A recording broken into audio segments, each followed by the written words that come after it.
Hey, good morning, everybody. Welcome to Saturday, September 7th, 2019.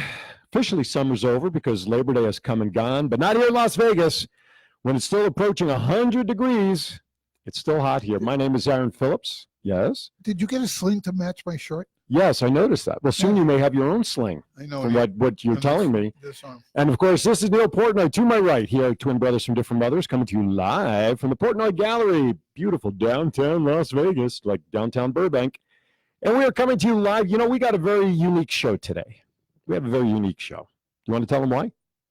Yeah, I'm getting interviewed here today. Yeah, you know, we thought, listen, just about everybody out there who knows us, knows you, knows the show, pretty much everybody knows, you know, what's happening. Yeah. And they know who you are. But I thought it would be unique this week since, you know, we've been so busy and interviewing a lot of different people from around Vegas and doing remote shows, which, by the way, we have 2 coming up in the next couple of weeks, which we'll talk about down the line. Maybe it was just kind of fun. Yeah, I said, hey, you know what? Let's see. Why don't we put you in the hot seat and treat you as a guest / co-host and see how it goes. I want to see how you do with this one because I've been on TV, I've been on radio. You've been on radio with me twice too. Yeah, correct. And now we've been doing this podcast almost a year. November, the first Saturday in November will be a year. Wow. Yeah. Wow. So we lost all our hair in the time. Let's toast to that. Yeah, and our new mugs. That's right. Soon for sale. Yeah, soon for sale. Soon for sale. But everything has a price. That's right. These are demo cups, which they came out very good. Mine is full of coffee. What's yours full of? Full of air right now. Okay. See, I can't even make a magic trick. Thank you for tuning in. We appreciate it. If you would be so kind, please reshare this link to your wall direct so everybody else can join in. I see some people are out there already. We thank you very much for joining in. We greatly, greatly appreciate it. So it is September, so a lot going on, and some things we'll talk about, other things we won't. Of course, as always, we'll follow our mission statement. But I think we do have to start with the obvious place, and that is, of course, sending our thoughts and prayers to all those affected by Hurricane Dorian, especially down in Bahamas. Are you kidding me? Yeah, they get tornado-like. Yes. I mean, houses are destroyed, lives are destroyed. They're taking boats and planes. We're supporting from the United States down there with relief in a number of different ways, but they're going to other islands in the Bahamas to get off of the island that no longer can be called an island. No, not at all. I mean, and the actor-director, Tyler Perry, the Medea movies? Anyway, he has his own personal seaplane. He's using his own personal seaplane to take supplies and doctors down. And one of the cruise lines also has totally filled a cruise ship of theirs with medical supplies, doctors, nurses, everything, and possibly even be a temporary, housing because people have been totally displaced.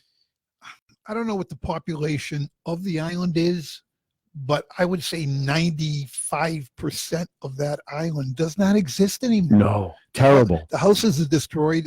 If you've seen the photographs in the media, that's not fake news, people. No. That's reality. And at its best. Where are you going to go? You're on an island. It's not like, all right, I'm going to take the airport. Go inland somewhere. The airport's gone. Yeah. My sister Ivy and her boyfriend Roger back east have planned. They first wanted to go to Punta Cana, right? And you know what happened with everybody dying from taking stuff. They canceled. They're not going anymore. Okay, well, that's a good move. And they booked a trip to the Bahamas. No, this is a true story. And Dorothy and I, my wife Dorothy and I, are looking like, really, So Roger's already called down there, and they don't know what they're going to do yet because they don't have an airport. Jeez. The airport is it's still there, but they've got to do a lot of work. Far from functioning. Yeah. Wow. And they're going 2 weeks or something. I mean, when you look at those pictures and you look in the dictionary and you see the word devastation. Yeah. I mean, literally, things are wiped out, just don't exist anymore. I mean, our hearts do go out to the people there. Yeah, absolutely. Any way you can support. And another note, closer to home, my friend Cliff. We used to go to his house. He's a comedy writer here in town. Oh, I know Cliff. Yeah, you know Cliff. Mm-hmm. Well, one of his best friends, Don, 72 years old, shot himself. No, when? Yeah, this past week. Oh my goodness! Yeah. Geez, and Louise. Cliff had been given a will months and months and months before, everything left him and Claire, but he went over to Don, after finally getting to Don's apartment. He was a hoarder. Notices on the door. He had no money. Wow. There was no food in the fridge, no food in the cabinets, just food for the cat. Jeez. He had bills. He couldn't run his car. Couldn't afford gas. This is a guy who wrote for the Review Journal, a brilliant man. People, you don't know what goes on behind closed doors. We all go through depression. We all go through things that other people have no idea, and then don't want to read about it in a newspaper that you didn't reach out to somebody for help. Right on. He was too proud a man, never did it, and he took his own life. And rest in peace, Don. Absolutely. My goodness. And thoughts and prayers to both families, Cliff and his family, for losing a friend. And Cliff's devastated. Jeez. All right. On to big and brighter notes. I'm happy for Raider Nation. Well, they released him this morning. I You know. saw that? I did. Well, did you see his Instagram post yesterday? Yeah, hashtag Raiders, see you later type thing. Yeah, pretty much. He asked for his release me, yeah. right there on Instagram. So I felt bad. I mean, I feel bad for Raider Nation the last couple of months having to deal with this. And, I kept thinking, welcome back, John Gruden, to coaching, having to deal with this. I mean, everything from the helmet to the frostbite on his feet to all of this stuff. I just don't get it. And personally, I got to be honest with you, Neal, I hope nobody signs him. I know somebody will, but I hope nobody signs him. Hope they leave him on the side. Yeah, Bill Belichick will sign him. Belichick, because remember Randy Moss, Sure. the whole thing with Randy, he turned Randy around. He turned a number of, I don't know. I don't agree with these professional athletes thinking they're above everything in this world, and that everything has to point to them. Right. When he did the helmet thing and the Raiders suspended him, essentially what it did was it made the contract they had with him null and void, and they could release him and without pay and all that. So who knows? And then he got fired up with an argument with general manager Mike Mayock. Yep. And I bet he was glad to leave the NFL Network for that agita. He was one of the guys there to take over that position. But you know what?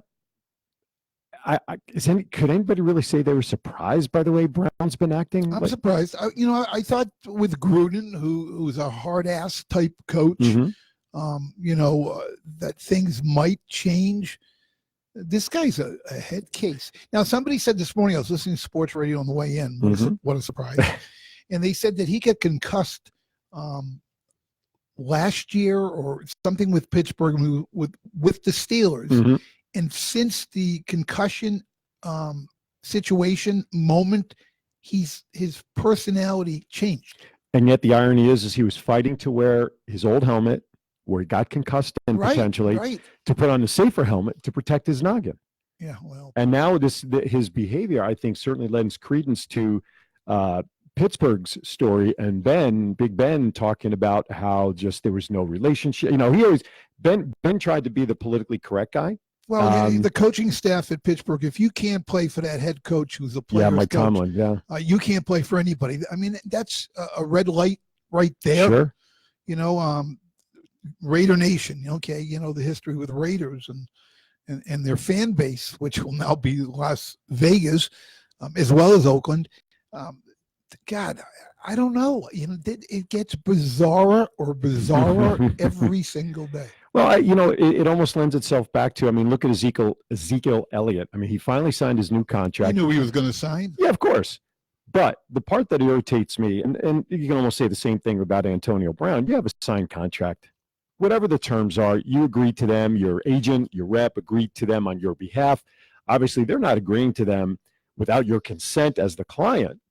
You got a contract. Live up to the contract. Listen, you play to your strength, you avoid your weakness. Your strength is playing the game of whatever the game you're playing professionally.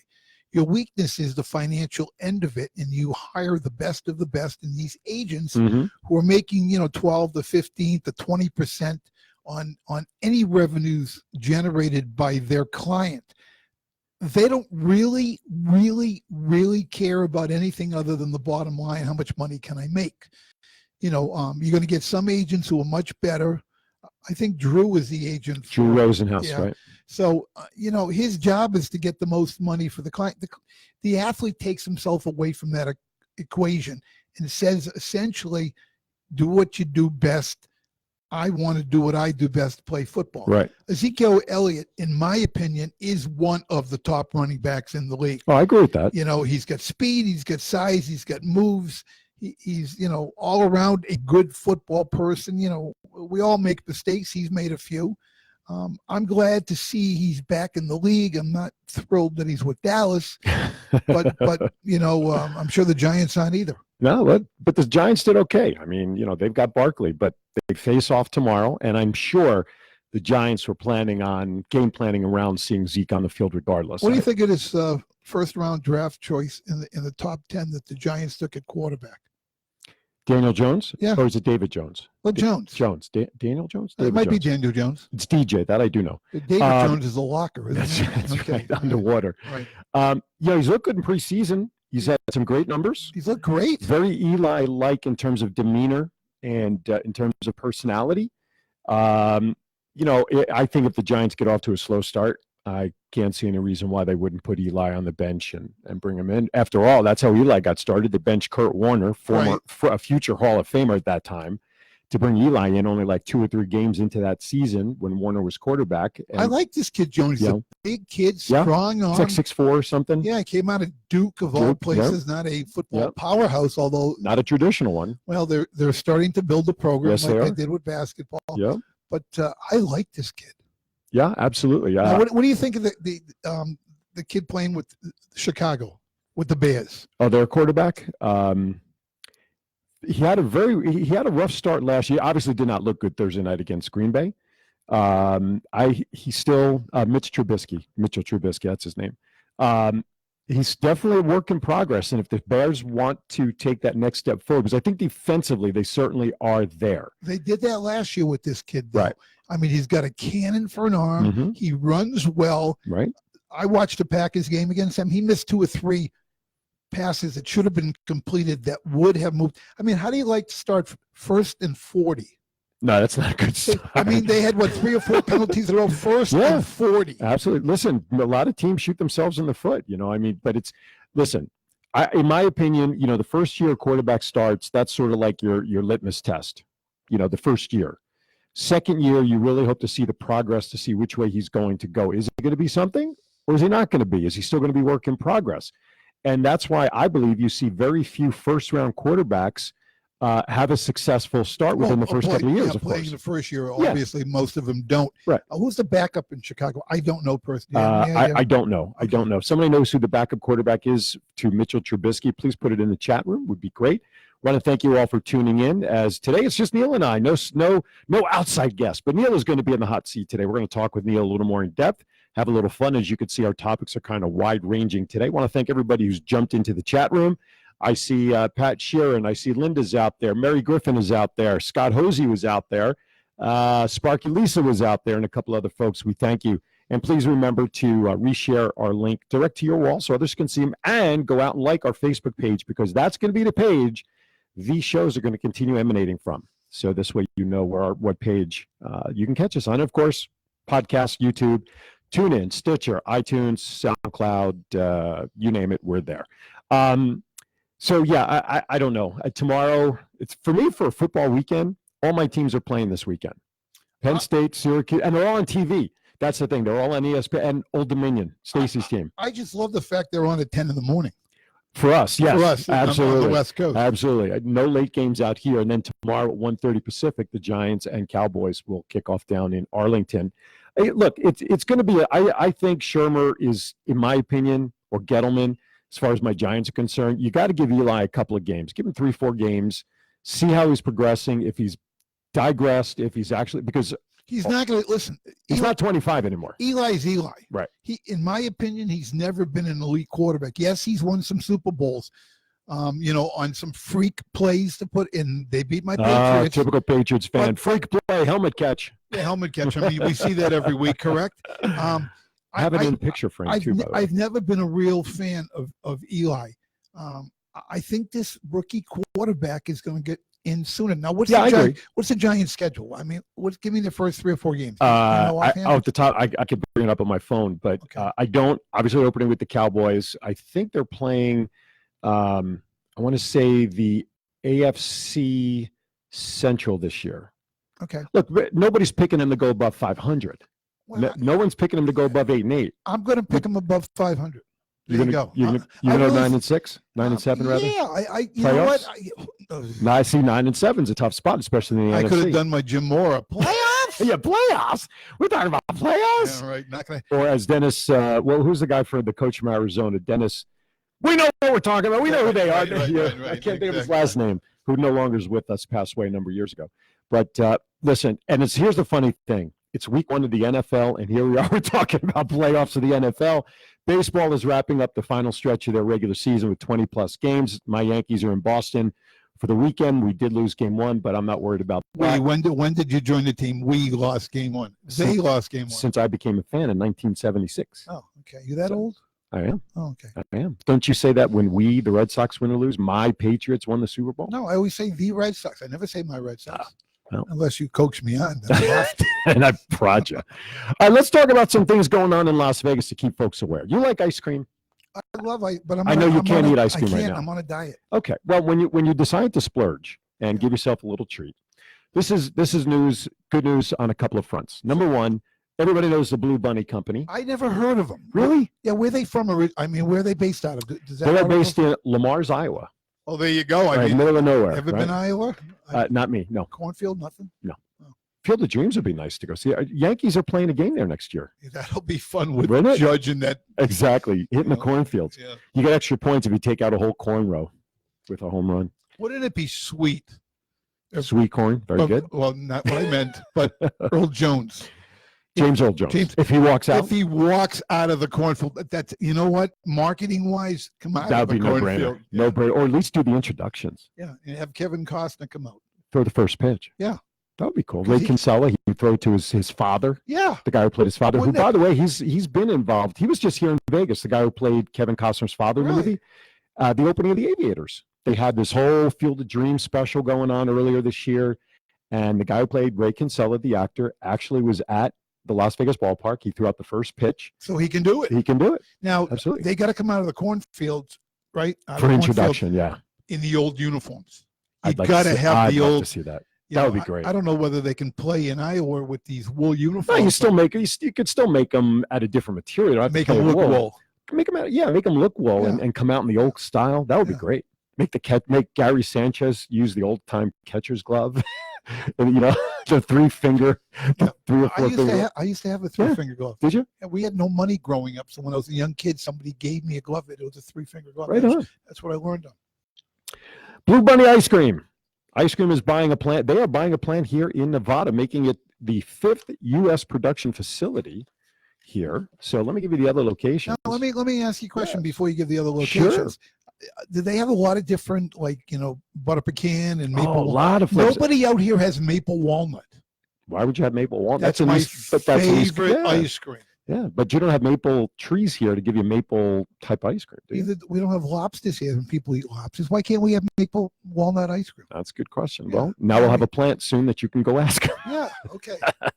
Well, they make ice cream, and if memory serves, I think they do ice cream sandwiches and stuff too. But if you stand in the freezer aisle, the ice cream section, they're there. So let's see. Family-owned Wells declined to say how much it is paying for the Henderson plant, which has about 250 employees. So that's the other good thing, is that now we're going to put almost 300 employees back to work here and these employees are expected to be retained. 2 of Wells' 4 existing manufacturing plants are in Lamar's, Iowa. It also has one in Dunkirk, New York, and one in Lakewood, New Jersey, and soon to be here in Henderson. So if you like ice cream, we got another. I wonder if they're going to do tours like FLM used to do. They should. Right? I mean, get people in. Absolutely. Free ice cream. That's right. And get your shirts here at Portnoy Gallery, designed by Neal Portnoy. Right. We'll put it all together. I threw this post up there on my Facebook page early in the week. I was coming down Cheyenne down Durango towards Cheyenne, up in the area where we both live. Yeah. And there's this one house when you're heading south on Durango towards Cheyenne on the left-hand side, big gate in front, and every holiday, no matter what it is, Christmas and Valentine's Day, Halloween, things, they have huge decorations. Great. However, I posted this, and boy, what a reaction it's getting. I take umbrage with the fact it wasn't even Labor Day yet. and all their their place is decorated with Halloween stuff already. Now, I know you go into stores and all that stuff is coming out, which again is a shame. Thanksgiving stuff starts trickling out with the Halloween decorations. People have reported in my post that they've seen Christmas decorations already. And I asked them, I said, do you happen to notice if there's any Hanukkah decorations? They didn't notice any Hanukkah decorations.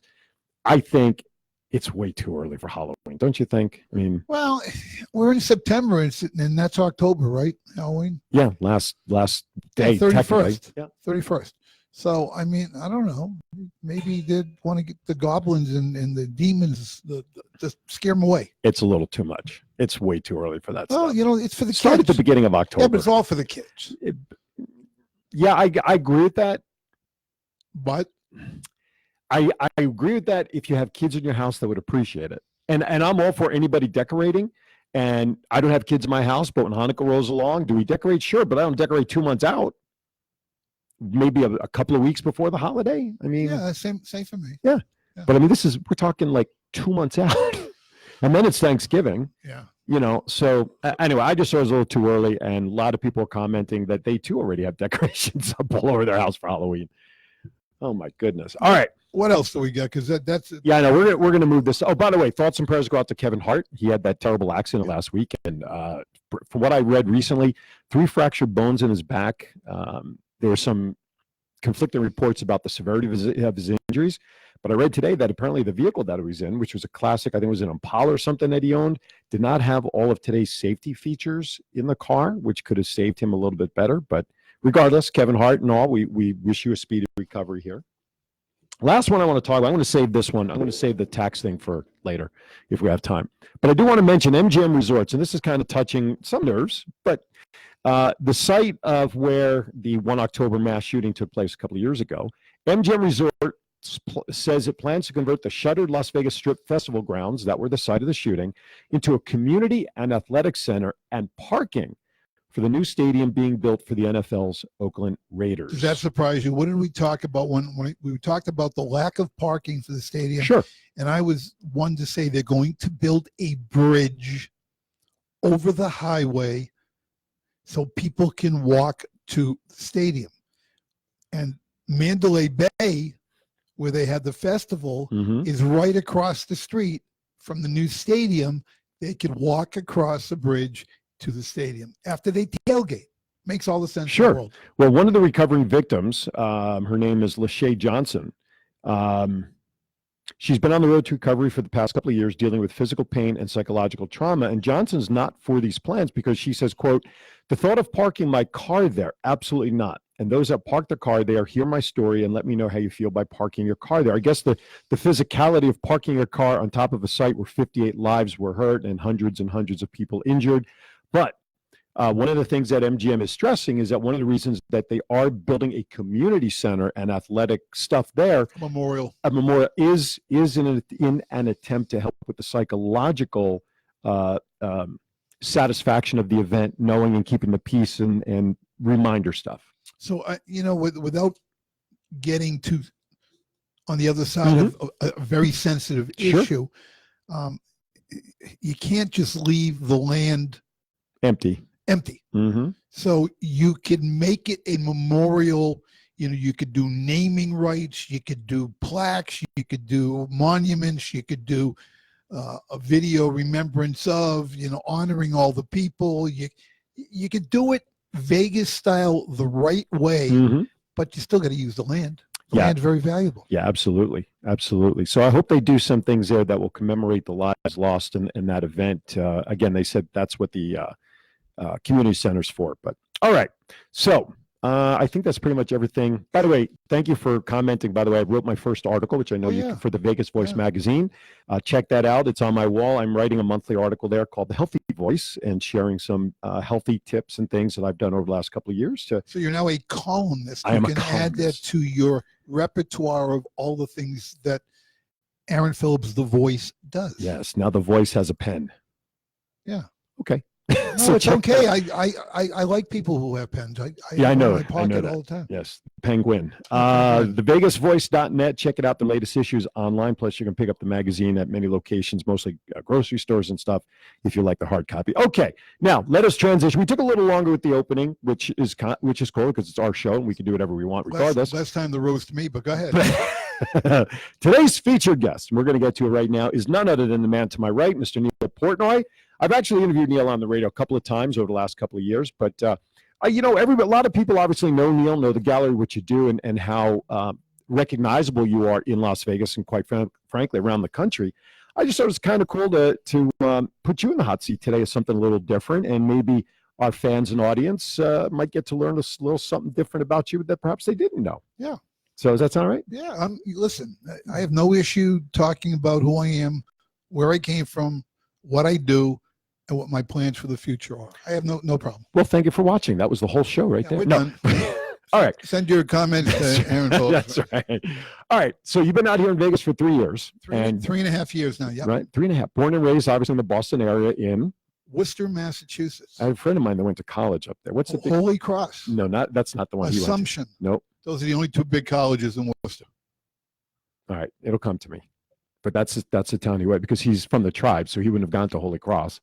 Well, there's a lot of Jewish people at Holy Cross. College of the Holy Cross up on the hill. Worcester is a city built on 7 hills. Okay. There are 7 actual, Vernon Hill and et cetera. Grant Hill? No, Grant is buried in Grant's tomb. Oh, no Grant Hill. But it's 37 miles west of Boston. Okay. And it's in the center of New England. It's an hour from every major city in New England. Hartford, Connecticut, just over an hour. Providence, Rhode Island, an hour. Boston, an hour. Manchester, New Hampshire, an hour. Mm-hmm. It's literally central Massachusetts. And the big get for Worcester, Mass, recently is the Pawtucket Red Sox, AAA team of the Boston Red Sox. Right. Years and years and years has been located in Pawtucket, Rhode Island. They're moving to Worcester, Mass. Oh, okay. They're building for next season? Yeah, for next season. They're building a brand new stadium, very similar to Las Vegas Ballpark here. It'll be state-of-the-art. The designer who did Camden Yards in Baltimore has been hired to design the stadium in Worcester, Mass. Right So, on. I mean, it's very industrial city.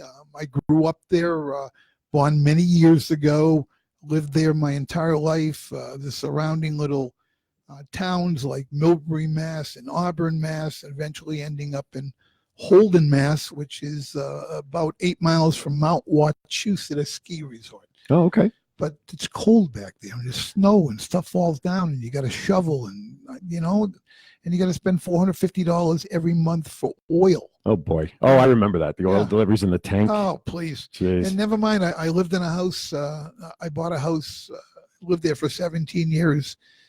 That had 15 rooms on 3 floors, an old Victorian. Oh man! Which my wife Dorothy and I restored when we got married, and she moved into the big house. So I mean, that's where I came from. Go ahead. I was just gonna say. So let me ask the obvious question. Besides the snow and the cold, what brought you out to Vegas from 3.5 years ago? Listen, I've been doing the artwork for 45 plus years. The market kind of dried up a little bit as to how to use what I do. Right. And we had a 5-year plan, Dorothy and I said, book a flight to Vegas. And she looked at me, where the hell did that come from? And I said to her, well, it's the entertainment capital of the world. What do I do? It's exactly what I do. Mm-hmm. So we came out here with a dream 3.5 years ago. And, you can probably tell in social media, we're out every night of the week.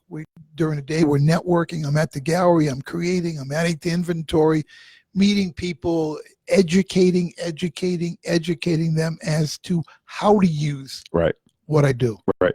And then, of course, I was at the RJ for 16 months until they eliminated the position. Their loss, not mine. Absolutely.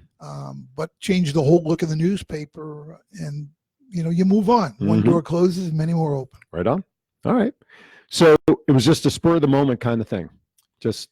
Yeah, we had looked at Arizona because I love the desert. Right. We looked at North Carolina, South Carolina because Dorothy loves the ocean. We She'd looked have been at, part of it this past weekend. yeah, she wouldn't want to be there now. But Albuquerque, New Mexico, Right. because again, Southwest. Right. I like the Southwest, and we have fallen in love with Las Vegas. It's where we need to be. Right. It's where we're enjoying our lives now. And hey, look, you hear me say it all the time on the show. We're here for such a short period of time Right. on this planet. I am planting seeds so that when I'm gone in X amount of years, people will remember what I did. That's, touch as many people as I can. Okay. How old were you, and what was it, the very first thing you drew? I drew a little cartoon, which has evolved. We'll get into that later. I was 5 years old, Mm-hmm. and my father had me, he had the skill of being able to copy. Okay. And he had me copying pictures in the newspaper and magazines because, it gets eye-hand coordination. Mm-hmm. We'll get into a little bit of the sports end of what sports end of what I like. Those are sympathy pains, folks. Yeah, really bad wing. But I started with a character called Doofus. Mm-hmm. And Doofus is becoming a phenomenon here in Las Vegas, at the very least. The Travels of Doofus has its own web page on Facebook, its own Facebook page. T-shirts have been produced. Have you seen Doofus Portnoy Gallery? And it's this fun thing I do for kids, because kids love little cartoons. And, hopefully someday, we don't know what's going to happen, that he becomes the next Mickey Mouse. Who knows? I always show the tattoo, and I don't know if you can read it on the screen, but I had this tat done, and it basically says, one moment in time changes everything. And that's my motto. One moment in time changes everything. Absolutely. And the thing is you need to be awake and eyes open to notice when that opportunity is there. Too many times an opportunity comes, eyes are closed, doors are locked. Somebody said something interesting to me a number of years ago. They said, you know the person that can change everything in the world for you. Mm-hmm. You just don't know that that's the person. Right. Yeah. And think about that. We know people, we have friends, we have business associates, people that we meet. That may be the person, but you just don't know that they're the person that can change your life. Mm-hmm. Absolutely. So after Doofus started becoming something at the age of 5, Yep. what was the next? I mean, what did you go to college for? I know you played ball, and I want to put that aside. Yep. But it's not like can you go to college for illustration degrees? I mean, talk about your time when you transitioned from high school to college, and when did you realize that becoming the illustrator that you are today was a possibility way back then? Well, it was never a possibility. I mean, I only lasted a very short time at University of Miami. I had a baseball scholarship to play, but my father had a double coronary. I had to come back. He eventually passed. Never finished school. My high school yearbook was left there. My old baseball glove was left there. I just never went back to Miami. We grew up very, very poor in New England. Lost a mother, you've heard me say it before, at age 14. Lived in the housing projects. My whole early childhood was survival. Right. Just basically survival, trying to find out who I am, why I didn't have what other kids had. What would it take to get what other people had? Personal hygiene, all that stuff that, your mother teaches you when you're young was absent in my upbringing. So, even the years I coached college baseball, I know we'll get to the baseball later, but it's no different than I taught my players. I have no formal training in art. It's an ability. I did it because the other kids couldn't do it. And it was my way of saying I'm as good as you. Basically, right out there. Sure. But listen, you got to have a dream, and we all have ability. Ability we're born with. You learn technique. I did with magic markers. And you enhance that technique with repetition. Practice. Do it again. Where it gets easier to do it, and it allows you the time to learn something new, to enhance that technique, to look at other styles, to look what other people are doing. And of course, my background of sports, it was very easy for me to transition with the artwork into drawing athletes. Right. Worcester, Mass has 12 colleges in Worcester area. Right. So, they used to do the senior awards for the athletes, the newspaper would give out an award every year, and they knew what I did, so they gave me the assignment probably for $50. I don't even know. Well, I was going to ask you if you remember what your very first paid illustration was and who it was for. Yeah, The very first one. Probably $100. You know, and it was a 16 by 20 full color drawing that I get more than 100 now for. But back then it was like, it's getting published. Right. It was more important for me to get published because more people see it. Sure. And you never know right when that moment's going to arrive. Yeah, exposure. Getting it out there. So obviously, being in that area, sports is big up there, and you kind of touched on it with all the colleges. And I think when people hear your name, I think they automatically associate you, at least early on, as a sports illustrator. And before I even go that further, I just said the word illustrator because people will use the word caricature artist. Can you define the difference in why you define yourself as an illustrator versus a caricaturist? Well, I actually define myself as a creative. Okay. And I tell all the musicians in town the same thing. Look, I draw, you sing, you play an instrument. We're all creatives. There are two very distinct, different caricatures. One is, the live caricature, the 3 to 5 minute, which I do at a lot of trade shows and sales meetings. I'm the entertainment they bring in to insult people. Because I'm literally Don Rickles with a pen, a little different than the average caricaturist. But the portrait caricatures are done from photographs. People give me photos. Somebody's retiring. You're honoring somebody. You want a family one. That's a portrait face with a cartoon body. They're done here at the studio, very time consuming. The illustration work is renderings from reference photography. They're not a caricature. They're more portrait-like, yet they're uniquely a Portnoy because I'm a caricaturist at heart. Caricature, every line's an expression.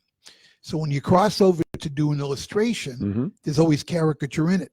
There are lines anatomy-wise that really shouldn't be there. Right. Because I'm not trained. Right. This is just what I do. Yet you look at it and it comes alive. Whether I'm drawing an animal, whether I'm drawing a person, whether I'm doing a building, there's something different about it. People say, well, how do you do that? I have no clue. I don't know. Yeah, absolutely. Absolutely. If you had my eyes for 10 minutes, you wouldn't believe what I see. But it's unique. It's good that you're not colorblind. Well, yeah, I probably am and don't know it. but it's uniquely. You look at what I do, it's different. Especially when it's reproduced, like the stuff I was doing at the RJ. When it was in the newspaper, people thought it was a photograph, yet it moved. Right. So I tell people I'm the alternative to using a photograph or Photoshop or Illustrator, taking a photo, making it look artistic. They can't capture that emotion, that caricature stuff. I can. So, how many pieces do you think is in your inventory? Oh, I got probably 1,500. Okay. And we're talking, what I mean by inventory, folks, is not only the pictures that are currently hanging here, but pictures he's done that are held or they're in inventory to be sold, and he rotates pictures, things like that. So what's been the most challenging one that comes to mind that you've ever done? The next one. And why is that? Because you always learn. When you stop learning, don't do it anymore. Okay. Somebody once asked me, what's the best piece you've ever done? The next one. Now, you just saw the original. I posted it on Facebook. It's the Barry Manilow piece. When I penciled it up, because that's the first stage, is to find a good photo that I want to work with, make sure that I'm not violating any copyright laws, right? And then do an illustration of the photo, basically a drawing of the photo. So I pencil it up first, and I penciled it all up, and I went, holy moly, this is going to be tough. I think that's what I posted. Yeah, you did. Because it's a jigsaw puzzle. Sure. What I try to explain to everyone out there is, it's funny, Mark O'Toole just joined the watch party. Mark O'Toole, a brilliant performer. I just tuned in and I thought I was seeing double. Very funny, Mark. Join the rest of the world. Yeah, right. Getting back to the Manilow piece, I try to explain to people, everything's a shape. If you look at it now, and I teach this to a couple seniors. I have an illustration class with them. I was just gonna say, you do classes. Yeah, I do classes as well. But if you don't think of it as an eye and break the eye down into shapes, all of a sudden the shapes come together. That makes sense. Everything is a shape. everything is a shape. A lot of times on the drawing board, I'll take the photo and the artwork I'm working on, and I'll turn it upside down. Just to get a different angle, so to speak. Get a different view, because, you know, if you take an anatomy class, you find out that, you know, the corner of your mouth is directly underneath your eye. If you look at your bridge, Everybody's now measuring. I'm going to use my other hand. My shoulder's killing me. Yeah, don't do that. But right here is halfway from here to here, from here to here. Your nose is halfway down. If you go across your nose, it's the bottom of your ears. So it's symmetric. It's symmetric. You have the zygomatic arch, which goes from the bottom of your ears down to your jaw. I mean, that's stuff that you read, Wow. you learn. Never knew that. You know, listen, if you can't dazzle with brilliance, you can baffle with bullshit. It's the same thing. But sounded impressive. It's very impressive. But if you understand that when you turn it upside down and you're thinking of shapes, you may move the corner of the mouth a 1/16 of an inch over, and all of a sudden the whole thing comes together. Gotcha. So, I mean, think shapes. I love when people come here to the gallery because they see all the caricatures. Oh, Neal does caricatures. He did it for the art. And they walk in here for the first time and go, I had no idea. Listen, I've been here now, obviously, lots of times over 3 years, and I've said this to you, and I've said this to guests that have come in. I see something different each and every time I come in this gallery. And the pictures really that you have up, you really haven't rotated as of late. I haven't you haven't touched all. anything, but yet every picture that's here that I've been seeing for the last 3 years, I notice something different, either about the same picture or notice something about a different picture that's been hanging here for 3 years. My wife, Dorothy, of course, runs the gallery. She's walked in and said, when did you put that up? 3 years ago. I mean, you can get lost in here. We call it a gallery. It's a museum. Yeah. It's 44 years of some of the artwork that I've done, because I get commissioned for a lot of originals, but, you know, and then I have inventory. It's like, okay, you know, you want to go through the drawers? I'll show you stuff I did, 20 years ago. Does it still amaze you when you look at some of those older pictures from years gone by? Every day it amazes me. You say, geez, did I really do that? My God, I forgot I did this one. Or when the hell did I do this? Right. One of those, yeah. The gallery is located at 1537 West Oakey here in Las Vegas. So really, people talk about things to do in Las Vegas and first timers, old timers, whatever it is. You really need to put the Portnoy Gallery on your docket to come check out. It really should be a destination location, because you think you're going to walk in here and, I'll be there 5 minutes, I'll get in and out of it. Folks, I'm telling you, you're in here for at least 2 hours, because not only do you see the art gallery, but Neal takes you to the back studio area, which as you're looking at the podcast video, just over his right shoulder, you'll notice a gray background, and that's the back door into his there you go. Into the studio where he actually works, and he'll take you back there and show you where he does the magic back there. I'll let you smell the markers. I mean, that explains a lot. Why the hell are you smell these for 10 minutes? You'll be just like me. Yes. I literally have, people ask me all the time, how many markers do you have? There are over 3,000 markers back there. And you've probably used each and every one of them to some degree. To a degree, I've used a lot of them. And when I can't find one, I'll say to Dorothy, I said, I need a sapphire blue. Go in my bin over there, because I don't have it out. Right. And she'll have to dig through all these pens and boxes. I found one, Good, I don't need it anymore. I don't need it. Then I figured out how to mix colors and make it that way. Marker, here's the difference with marker. Right. And I love to explain this to people. For those of you out there that don't know, everything you look at in the gallery is done with felt tip markers. I don't paint. Put a brush in my hand, I'm useless. There's no charcoal, there's no paint, there's no chalk. And again, folks, if you can't see anything else in the gallery, just look at the banner behind us. Yeah, that's magic markers. But here's the difference. Creatives, I'm going to use the term again. Sure. Painters, watercolor artists, acrylic, oils. You can mix colors. You can change colors. Marker is a stain. When you put it down, it's down. You can't change it. So you can't really make mistakes. It is forever. It's forever.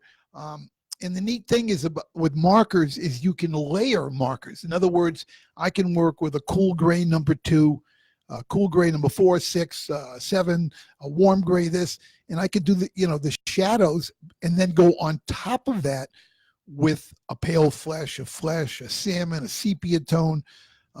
Great story I always tell is, my drawing board in the studio has probably, 1,000 markers around it, thereabouts. Little boy comes and he's next to the drawing board. He's visiting the gallery with his parents, and they take him back to the studio area. And he's standing to my right, and he looks at me and goes, "Do you use all of those?" And I looked at him. I said, "No, I only use these two. The rest are for show." And his mouth just dropped. And went, "No, I'm only kidding. I use them all." You know me with kids. Absolutely. I love kids. Yeah, absolutely. And kids have walked in here and they barely get in the door and they see the stuff just in the front end of the gallery. And their mouth is aghast and their eyes are open like deers in headlights, just trying to soak in and understand what they're walking into. And the excitement and the wonder is really the word I want to look for of it all for these kids when they come in here is crazy. I mean, it's absolutely crazy. One of the things that happens all the time is new people walk into the gallery and said, "Boy, you met so-and-so? You met so-and-so?" And I look at them and said, "No, they met me." That's right. That's right. They're no different than me. I'm no different than them. Right. That's what they do for work. This is what I do work. One of the funniest lines, somebody came in and said, "Do you do regular people?" What the hell do you think these are on the wall? And I hear that all the time. Regular people. Yeah, they do like non-celebrities. Right. Well, I draw everybody. And you got to be very careful in Vegas. You got a woman coming in. "Can you do me?" Oh, yes. "I'll draw you. I'm not going to do you." Right. But I have to ask, please make sure you give everybody your disclaimer anytime you sit down and put marker to paper for somebody. I always say to the management, not responsible for the way you already look. That's right. It covers me right off the bat. Absolutely. And I will say, I mean, Neal, for my dad's 77th, 75th, something, I don't know. This past February did a beautiful piece with my dad and his granddaughters in it, which my dad absolutely loved. How many granddaughters now? Still 6. Yeah, well, they don't know that. That's right. I'm sorry. Yes. Yes. My sister has 4, and of course my twin. So, and every one of them was depicted in their environment. You told the story about each and one of them in the picture. Now, it wasn't a photograph that you gave me with all 7 people in the picture. No, separates. Yes. Separate photos. Especially for my nieces. I'll design it. You write the story. Right. I'll illustrate the story. And the better the picture, I think the sharper image in Neal's mind makes it even a better result. The better the photo, the better the light. Because there are times I've walked in here and you showed me stuff in the back and you're like, "Man, I wish I had a better picture, but I'm doing what I can with it." Well, right now, it's Hall of Fame time across Right. the country for colleges. Right. And one of my accounts is Alvernia University in Pennsylvania. And they need it in hand the first week in October. We're already into the first week of September. Yeah. And I got to ship these back east. They're going to be mounted on the walnut and the plaques, and then they're going to be shipped to the school. And there are 5 inductees, which means 5 originals, 5 reproductions. Right. I've got 2 photos in. He gave me a photo, head and shoulder shot, 8 KBs. Okay. All right. Now, usually we get a file that's a meg, right, high resolution file, 8 KBs. And I printed it out and went, "I'm an illustrator, not a magician." We've been doing this for your school for 11 years You now. would think you would know what I need. And I'm doing my best to get the photos. Do you have any comments coming in on your watch party? Because my chat room seems to have gone quiet, even though I'm watching the viewers' numbers. But my wife just said Neal puts the magic in the markets. I always tell people I work with magic markets, and she says, "No, they're markets. You put the magic in." Diane Fiorentino, hope you're feeling well. Hi, Diane. Hope you're feeling better. Yeah, and that leg is ready. You can start dancing very soon. Great line, Dorothy. She goes, "Nothing about us." Jeez. They're just talking in there, aren't they? Oh, yeah. She just said the gallery's unbelievable. Must go to see. Dorothy, consider it a destination to visit off the strip. Very good. Mark O'Toole. I'll make sure Manilow gets your portrait, which is superb. We'll get it to Barry and see what happens. Does he know? Yeah, he knows. Or he's going to stalk him to get it. Well, no, he does a Sinatra Manilow show. If you've never seen Mark O'Toole perform, brilliant. Star Search, one of those programs, he was the winner. Okay. He does a big band thing. He does the Sinatra Manilow. In fact, he's down at Bobby Mayo's tonight and tomorrow night. If you get a chance from 6 to 9, Mark O'Toole is at Bobby Mayo's. A brilliant performer. Right on. So we thank you all for tuning in. Twin Brothers from Different Mothers coming to you today from the Portnoy Gallery, as always. And of course, Neal being in the hot seat. And I know he's been studying. I have been. He's been studying for. I know the drill. For the segment that we like to call Getting to Know You. That's the first thing he said to me when I walked into the gallery this morning. "I've been studying for my questions." Yep. So I want to get to those because I want to leave a little time to even just converse about that. And listen, folks, we have not scratched the surface really on much of anything, but a lot of folks out there watching know you, know your background. I think we just touch on some things which I think Q&Aing this kind of stuff about perhaps each other as time goes on, a little bit here and a little bit there, is probably a good way to go to just have our audience know more about us. Go easy with that hand. I know. I'm going to start flying away. Yeah, I got 2 more weeks in this. You're not supposed to do that. I know. It's tough living with your left hand when you're a righty. Although I have gotten better at shaving. I will tell you that. You probably get better at a lot of things. We'll leave that alone. Yes, this is a PG show. All right. So here we go. Getting to know you with Neal Portnoy. Favorite actor? Kevin Costner. Favorite actress? That's tough because my hall pass is Jennifer Aniston. Uh-huh. So I'm going to go, I'll stick with that. Favorite all-time Kevin Costner movie? Field of Dreams. Okay. Absolutely. How about Jennifer Aniston? Just Friends. Just Friends. Yeah, just Friends. Favorite all-time movie that whenever it's on, wherever it is, you're dropping everything to watch? Field of Dreams. Okay. My favorite. Favorite music genre? Acoustic, easy listening music. Okay. So like the blend that you would find on Sirius. Yeah, that's what I listen to. Oh, okay. Yeah, Me I too. do. I have that program. I like acoustic unplugged. I like that. If it's unplugged, you ain't going to hear it. No, you are.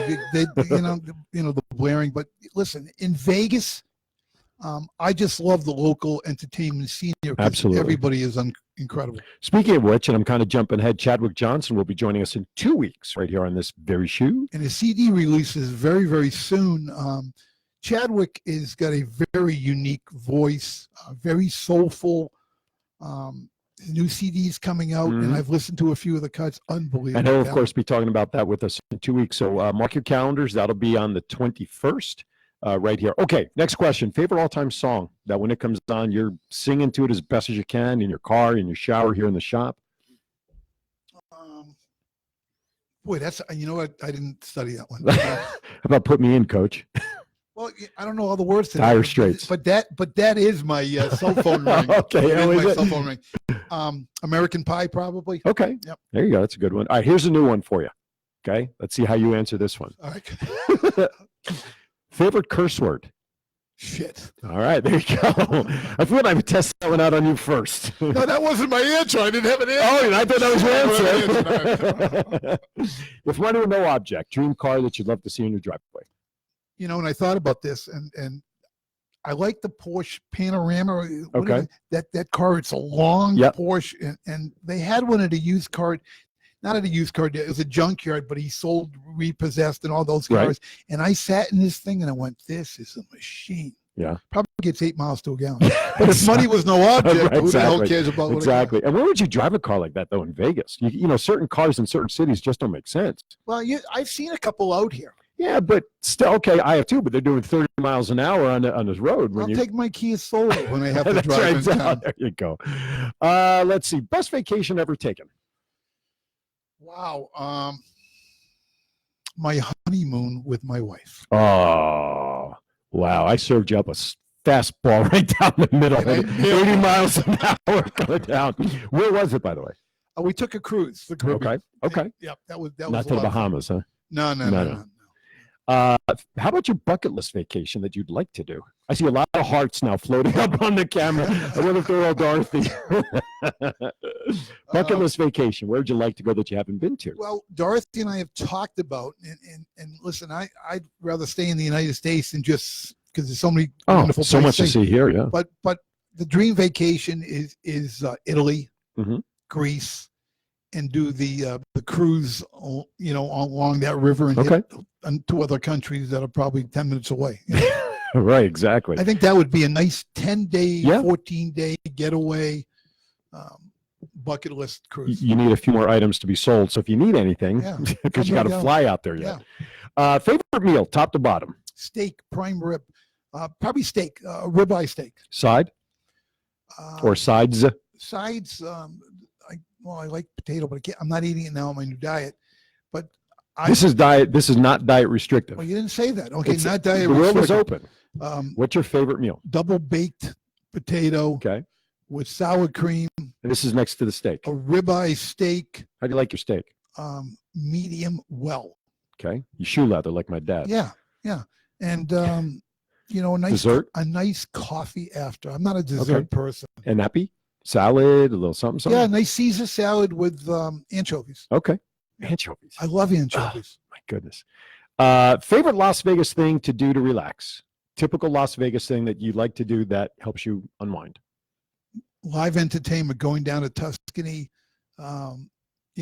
Kelly's show on Wednesday night, Kenny's show on a Friday night, going over to Mandalay Bay to see Serena Henry. I know Serena. Yeah, she's brilliant.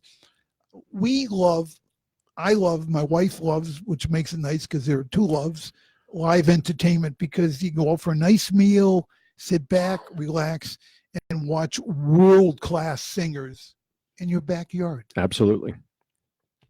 For folks visiting Las Vegas, what's the one typical Las Vegas thing that you would recommend that they do? Portnoy Gallery. Is there anything else? Oh, there isn't. They have to come see the gallery. All right, there you go. You've got, of course, Red Rock. You can go down to Hoover Dam.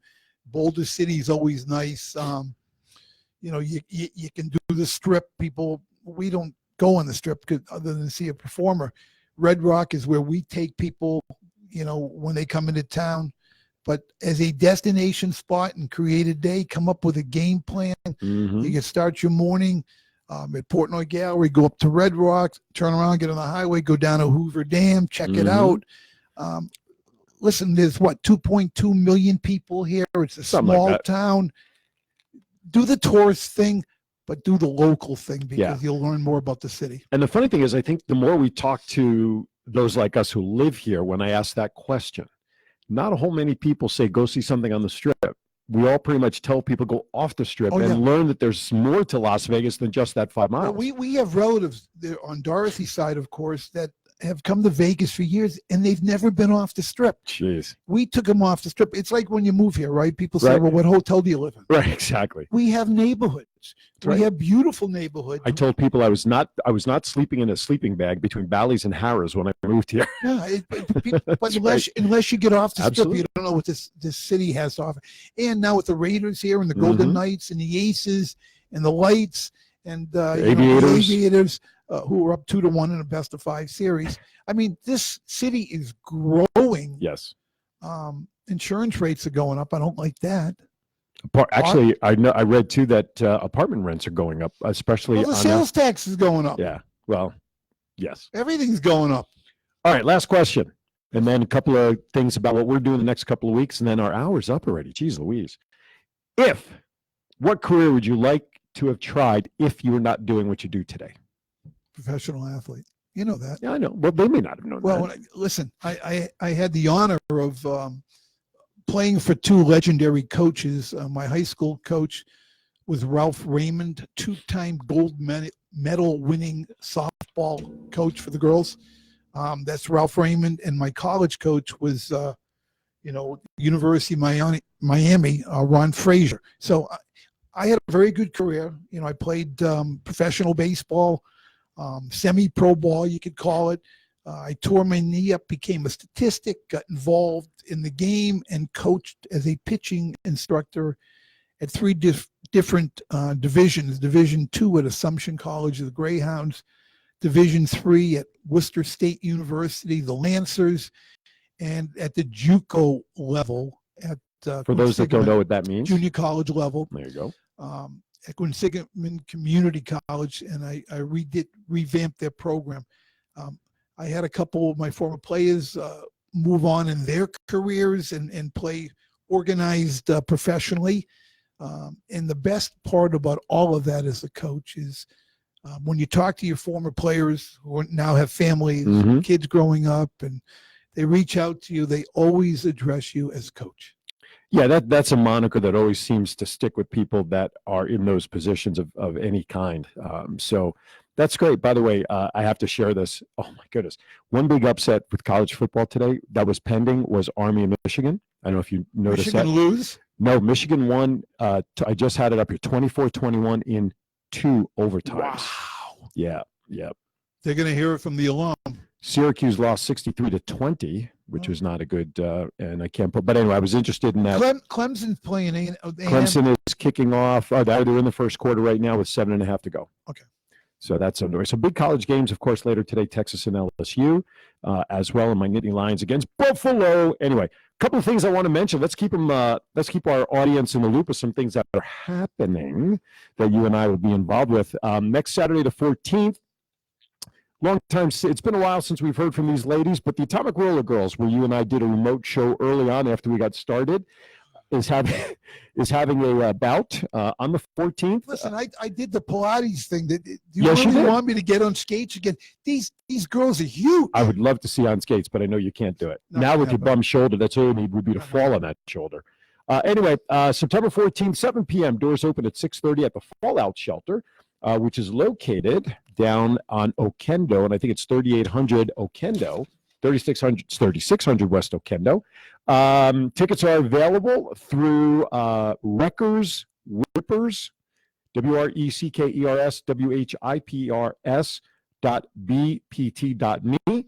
Let's see. After party will be at Wahoo's 7020 West Sunset, and there'll be music. But anyway, come on down the Fallout Shelter. I will be there, possibly on the microphone, and hopefully Neal will be down there working with me on the microphone as well. And here's another thing. Speaking of which, we will be on the road twice in about 3 weeks later on this month. We're doing a pizza thing. I can't eat that either. Yep. September 14th also. Now, here's the thing.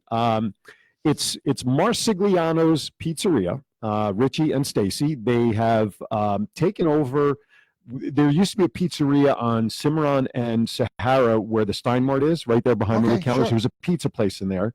And they purchased that location. Will you use your other hand, please? I know. I can't hold the paper and talk with my hand at the same time. All right, I'll do this. There you There you go. go. It's much better. Okay, so anyway, so they're having their actual opening for business is September 14th, but you and they have a grand opening celebration scheduled for Saturday, September 28th, beginning at 12 and will run to about 9 p.m. Guess who the opening act is for that event? Us. Twin brothers from different mothers will be appearing and doing our show live from there. But here's a great thing. Come down, enjoy the grand opening, music, entertainment, and guess what?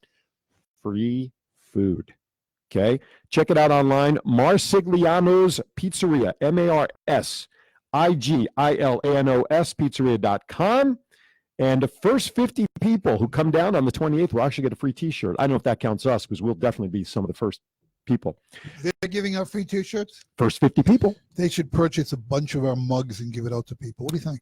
Just putting that out Yeah, there. yeah. Just putting it out there. Would that be something that they would purchase, or Yeah, would that be like- something we would make available to them at a discounted price? To Well, purchase? that's what I meant. Oh, okay. Same thing. I want to be the Jewish middleman. That's There you where you go. make money. All right.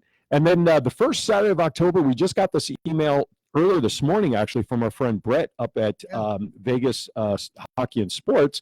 They have an event going on where they're trying to get one of the hockey players from the Golden Knights on 10/5 is the date to do a signing. They already have Marc-Andre Fleury. Actually, it's the release of his bobblehead. Furry. Not It's- Flurry. It's the release of his bobblehead. I didn't know he had his own bobblehead. Well, I knew because Rick and I, he brings Deke and Bark come to the gallery, Right. and Deke is Bark's Cousin, little brother. little brother? No, he's Okay. little brother. Gotcha. What a terror! Cute as can be. What a terror! You and I should have bobbleheads. We are doing this. So anyway, that is the 5th. Details to be coming later, but obviously rest assured that it'll start at 12 noon for us. Again, that's Vegas Hockey and Sports, located up in Centennial, up that way by the what else is up there? There's a Home Depot up there. That is a big shopping plaza. It's a big shot. Anyway, it's on the corner of this street and that street. Centennial is up that way. Tropical, I think it is. So we're going to be on the road for actually, that'll be 2 consecutive weeks. The 28th of September. And I'm and the going to 5th. put my headphones on like you did. We look more like that way. Oh, there you go. Except mine says Batman. Yeah, my I know. Batman. I can tell by the yellow. Yeah. Anyway, so that's what we've got going on the next couple of weeks. And last but not least, why don't you talk about how people can get involved and promote with us? Obviously, we're doing some things right to help people if we're all over the place. Well, here's what you need to do. You need to reach out to twin brothers from different mothers. A lot of the businesses in this town are always looking for an inexpensive way to promote their product, their restaurants, their practices. We offer packages as low as $150 to come on and be part of a one-time hour show and reach over 1,000 people. We've had, people like the tea lady, people like Louise Carruth, right, people like give me another one. The Ron roller Cooper. Ron Cooper, Roller with his Girls. company. They're individuals. You don't have to be a big corporation No. if you want to reach out to people and let them know a little bit more about you. We've got some openings this fall. On Saturdays, we do it here at the gallery. From Unless you have an event that you'd like us to do a remote, we can make arrangements for that too. Right. But the bottom line is, for a minimum price of $150, you can't buy the type of exposure that you can get with twin brothers from different mothers. Plus, you get to have fun with Aaron and myself, and let people know. And one of the ways this all works is that when you log into the show, is you share it. Sharing spiders on the web. You share it to your page. All your friends see it. Their friends see it. When we upload it to all the streaming sites, your 1,000 can triple and quadruple in numbers, and it's always out there for people to research if they want to learn about a product. Absolutely. I mean, for $150, how much money would it cost you, the potential business person or whatever, to get in front of 300 to 400 people within 1 hour time? Yeah, and here's the real key, and I explain it to people. $150 is not going to make us rich. $150 is not going to make you poor. Our goal is to spread the word for you. Absolutely. We're going to do the podcast whether anybody's paying for any advertising time or not, because we have fun doing it. Absolutely. It's a Saturday morning. Two jocks get together from Boston and New York, and we talk about everything except religion and politics. That's right. But reach out to myself. Reach out to Aaron if you're interested at all, and you should be. From anywhere. From anywhere. It doesn't matter. We can do it, however, whenever. We'll figure it out. It's a great opportunity to let other people know what you do.